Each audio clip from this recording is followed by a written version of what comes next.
Hello, everyone. Welcome to this workshop. My name is Jorge Gonzalez. I'm the Assistant Director in SILD, and today we are going to go over a walkthrough of Zoom and how you can utilize this for your meetings and your events, and how to manage disruptions if they are to occur.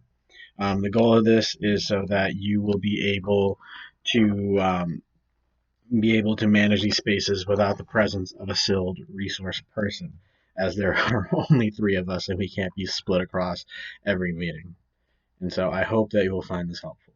So first, just to start, if you're not familiar with Zoom, it is a video conference platform that allows people to meet virtually as opposed to in person.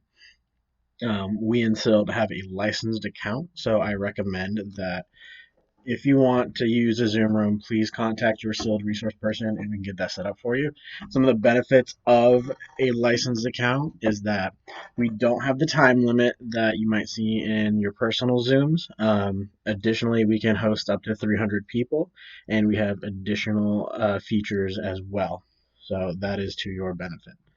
Um, and again, please don't go rogue when using Zoom for your official club business or club meetings. It really does help us out if it is all centralized within our SILD account. So please don't use personal rooms for things like that. So yeah, let's jump right into it. Let's talk the basics. You get to Zoom. You're sent a link from your SILD resource person, and you join the room. And this is what it will look like. And so you have your little toolbar down here that lets you manage how you interact with the room. Real basics. You can mute yourself. You can unmute yourself, mess with your mic settings to make sure that it's set up accordingly. You can start your video. Hello, everyone. There's my video. Um, and then mess with those settings as well.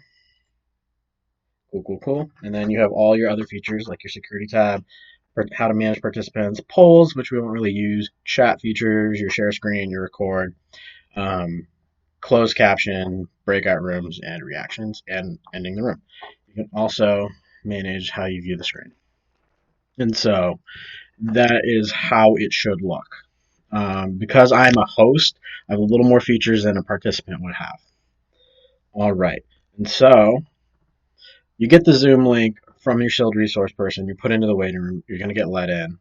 And so once you are let in, um, you will be made a host if you are the club member that is going to be managing the space. And so then once you're made a host, you'll have the ability to let people in because we will always automatically have the waiting room enabled. So that means people can't just join right into this space right out the get-go. And we do that to try to avoid Zoom crashers or bombers who want to disrupt your space. And so you're made a host, so this is what it'll look like. You'll go to your participants, and you will see that you have one person waiting. Okay? Or however many people that you expect to show up, they'll pop up here in waiting. And down here is how many are actually in this meeting space that you see. So in order to let them in, you just hit admit. Quickly, while we're doing this, you can also manage what happens with them. So you can make sure that they're muted upon entry if you click on that button, and you can decide whether you want to allow them to unmute themselves or not. Additionally, you can play an exit chime if you'd like, or enter chime. I personally find that very annoying, but to each their own. Um, Allow them to unmute themselves. You can allow them to rename themselves if need be. I personally don't like that because if someone does disrupt your space, it would give them the ability to change it to whatever they want. And then once you have everyone entered in, you can hit lock the meeting, and this will not allow any more people to enter the space. So only do that once you're sure that everyone is in. Okay. Additionally, I would let your members know to have their name be their full name. So as you can see right here, it says Jay. I wouldn't normally admit that person just because you don't know who the hell it is. So if you have a good idea of who it is, um, then you can admit them. But this is again to avoid people who aren't necessarily associated with Birmingham, or if they are, so we can know who they are. So yeah, this is what it looks like. You hit admit. They're admitted into the room. can also message the waiting room as well, and you just hit that there. So as you can see, they have now joined. They are currently muted, and they are now part of this space. Okay, and now you can change your view up here to how you look at people. I always recommend having it in gallery view because then you can quickly go over to people and also manage their stuff. Okay, so you've seen that. Let's go to the security tab and just briefly talk about that. You can also lock your meeting in this space. You can decide whether to enable or disable meeting room. I recommend just keeping the waiting room up. It's just another step that makes it difficult to crash a space. If you disable it, people will just be able to hop into the video room with everybody. You can also change what you want to allow participants to do. Share screen. I leave that unchecked, and I recommend you do too, because that will, if you check it, that means participants can take control of the screen and post whatever they want. So you don't want that happening. And then you have your chat feature. It's okay, and we'll go into like some of the specifics you can do with the chat as well. And you can give them the ability to rename themselves. Again, I leave that unchecked just because we want to make sure that no one is just trying to fly under the radar. And then this is where you can remove a participant, and it will pop up in the side panel of all the participants, and you can hit remove if you like. I'm not going to. So I'm going to hit cancel. Cool. Additionally, in gallery view, if you need to remove a participant, you can just go up here and quickly just start managing their stuff if you need to. So you can ask them to start their video if you'd like. You can chat with them. You can rename them.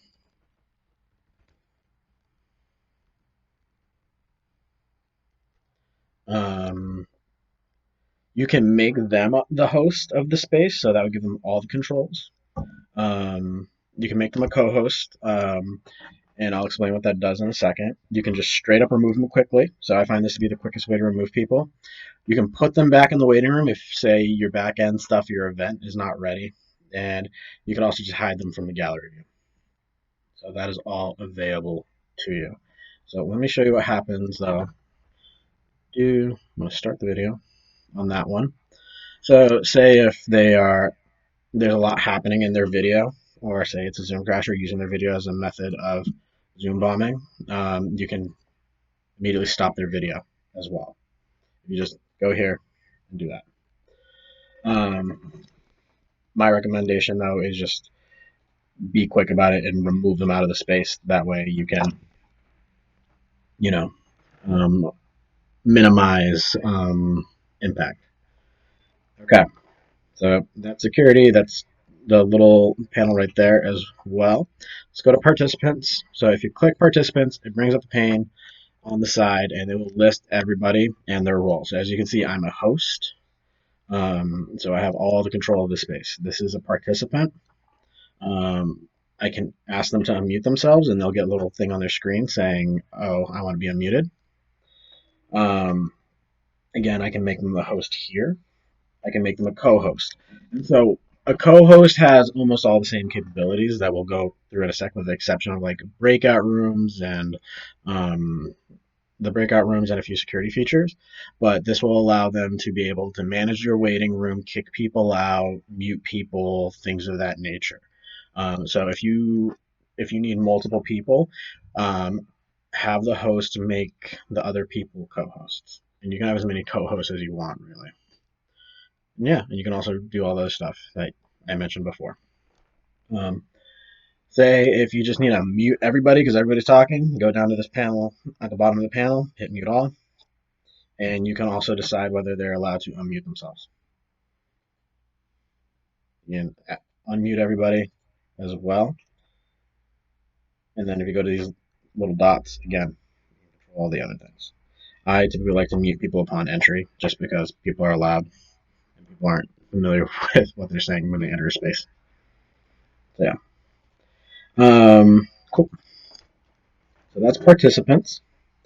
Polls you're not really going to use. It just asks a question and it appears on the screen. And to be honest, you need to do it on the back end. So if you want to talk about polls or having polling questions for your meeting, you need to talk to your sales resource person about whether it'll be an effective tool or not. All right, you go to the chat. It's exactly how it sounds. It is a chat box on the side. It's right here. And so you can control who you want to talk to. So if you put everyone in the meeting is going to see it. If you want just a specific person, you can do that as well. You can also share files in the chat, which can be incredibly helpful. If you click on the three dots, as a host, what you can do is control what the participants will do. And so you can have it that no one can chat. You can have it that they can only chat with the host. Um, Everyone can chat publicly, and you can also have it that everyone can chat publicly and privately. So this one, they would be able to like do private messages to other people in the space. So it's depending on what you are hoping for your space. Cool, cool, cool. Moving right along, let's go to screen share. There's a lot of great tools here. So just you hit screen share, what this will let you do. So let me go back real quick. You go to screen share, and you can choose which way you want to share. So what you can do is, if you hit screen, it's just going to show everything that's on your screen, non-discriminately. If it's on your screen, it's on their screen now. You can have it be a whiteboard where it's just a blank whiteboard and you're drawing and everything, an iPhone, iPad.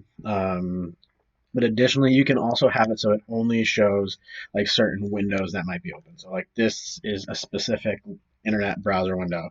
Say if I only wanted that shared, that would be the only thing shared, even if I like minimize the video or the window. And so be sure to be careful of what you're going to share.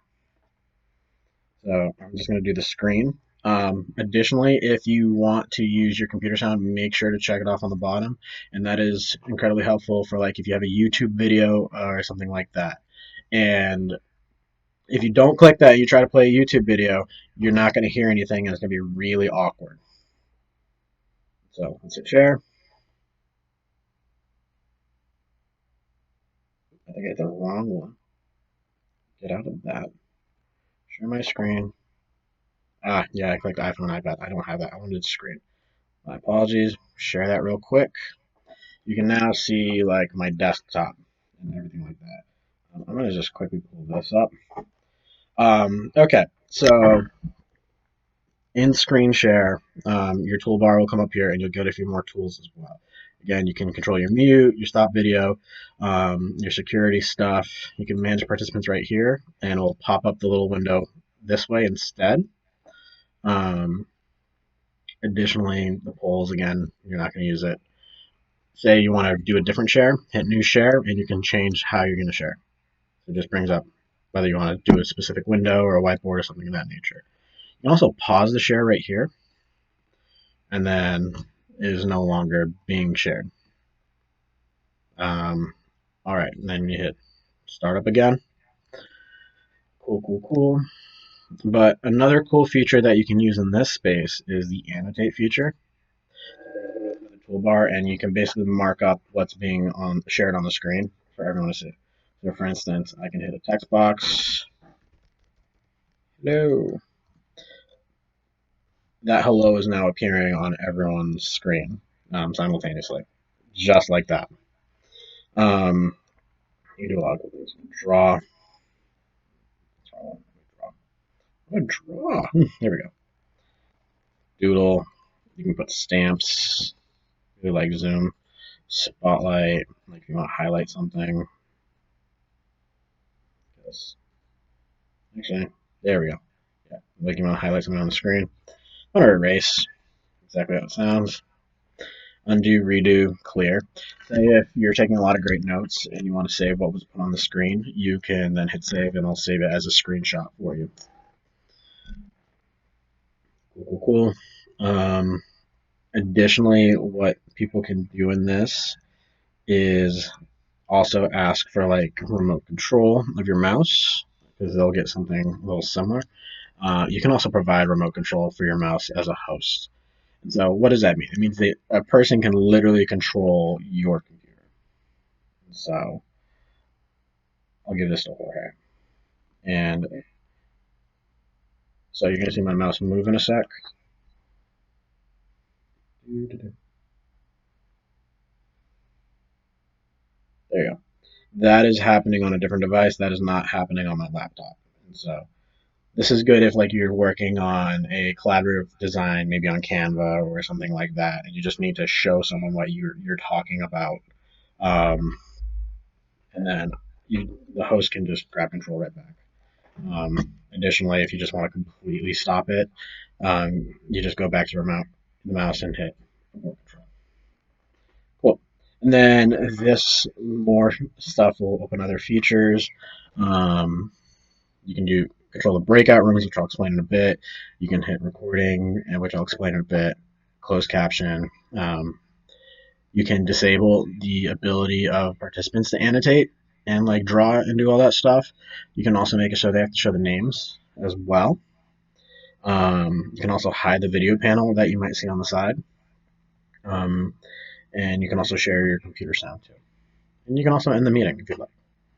So I'm going to stop the share there. All right. So that's share screen. Great tool to be able to use in these meetings. Additionally, what we have is the record feature. But before we do that, let me go back to share screen. If you hit this little arrow, you can decide how many people can share the screen. Always keep it at one. Multiple doesn't work because people need to have like dual screens and things of that nature, and it's just never worked well in meeting spaces with a lot of student orgs and groups. Make sure it's only one. Also, in the advanced sharing options, you decide who can share screen. Always keep it at only host. Always keep it at one. The reason, again, if participants can share screen, that means anyone in the room can take control of the screen. And you don't want that because one is disruptive, and two, say you get a Zoom bomb or a crasher, that will be an issue as well. So just be mindful of that. But all right, back to record. So this tab right here, you are able to record these meetings, and so it will also record the chats. So just be mindful of that. If you're doing a private chat, it will record it. And so if you're going to record the meeting, it'll save to your computer. Just please let your guests know, just out of common courtesy. Um, it could be helpful if like you're doing a meeting and you're just recording it and you need to refer back to it. That's fine. But that is a tool available to you. Additionally, you have reactions here. And so you can do a hand clap, thumbs up, all that good stuff. Okay, now let's go to the more section. So you go to more, you get two more options. You have the ability to do a closed caption, which you can assign a participant and they'll get a box where they can type in, or you can do it yourself. It'll be the same box, you'll just be doing it.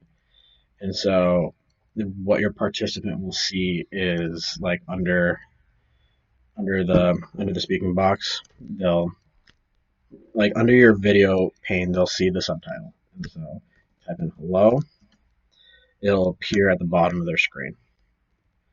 So while you can't see this, this is actually appearing on my other device on the bottom of the screen. So if you know someone who is hearing impaired, this could be a great way to make sure that they are still getting what they need. So you can have the secretary of your organization as the closed captioner. That would be my recommendation. Whoever you want to assign to it, whoever has like the fast fingers, put them there. The next great tool, if you go to more, now this pulled up because I assigned closed caption. You can let me try again.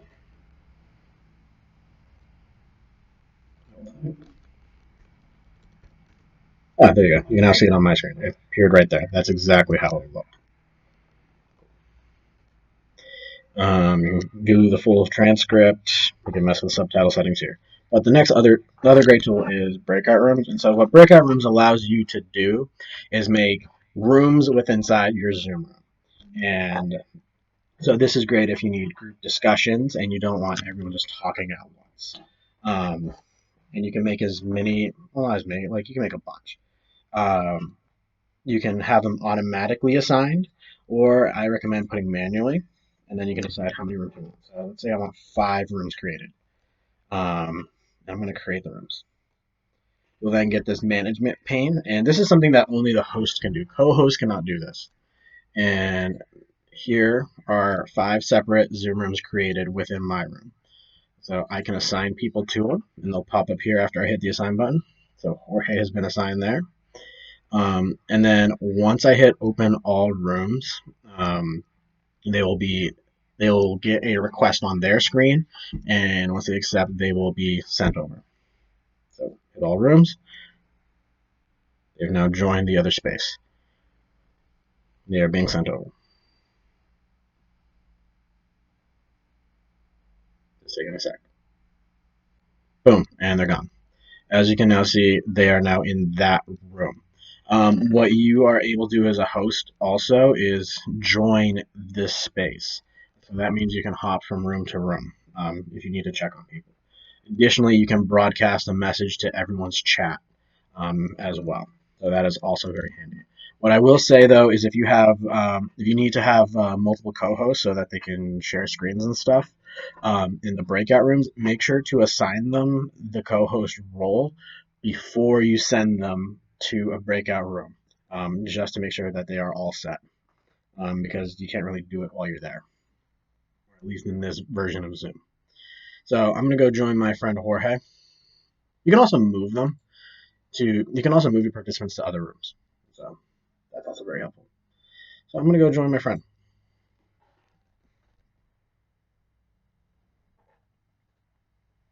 So I think I went to the wrong room. Oh no.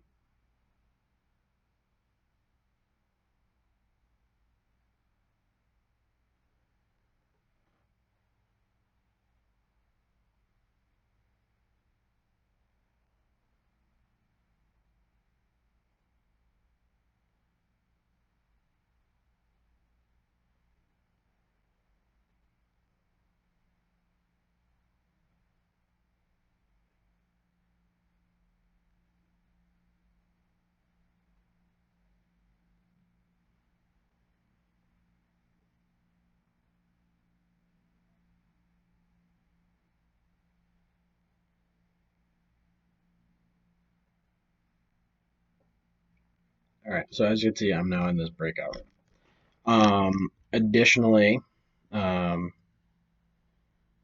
all the controls are still here that you would have before. So you can do that. But you can also, if you're the host, still manage all the rooms and still broadcast a message. So let me leave this room. So I'm now returning to my main session. And what I can do now is close all the rooms if I'd like, and that will send everyone back to this space. And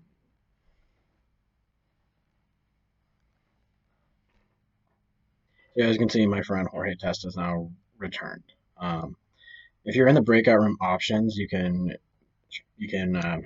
shape this to what you need it to be a little more. Um, you can have the breakout rooms timed if you like. So if you know you only want them in there for like 20 minutes, you can do that. And you can have it notify you that the time is running out. You can also mess with a countdown. I have it set so that they are given a countdown of 60 seconds to return to the main room. That way they can close up any conversations they may be having instead of an abrupt end to a conversation. And so that is a nice courtesy, but you can make it smaller if you want.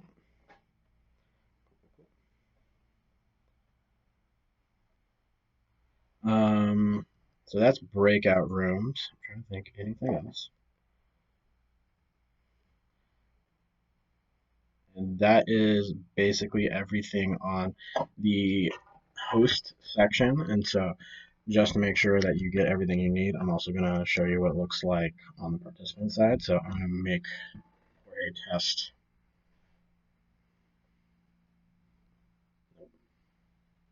the host. Yes. So I'm no longer the host. Keep in mind though, as original host, I can always claim it back, like right here. Basically, almost all the same features. I lose the breakout room thing. Because my account, I can do the record. You won't be able to. But if I go to the chat, I go to these things right here. Say if your participants can raise their hand and you can let them know, and basically on the host side they'll see it. So this will show that I have raised my hand. That way I don't have to just unmute myself and blah. I can politely raise my hand, wait until someone's point is being finished because cross chatter in the virtual space is really rough. So there's that too. And then I can also lower my hand, and I'm just going to reclaim my host. All right, y'all. That is basically everything for the Zoom space. I hope this was helpful for you, and I hope you'll utilize Zoom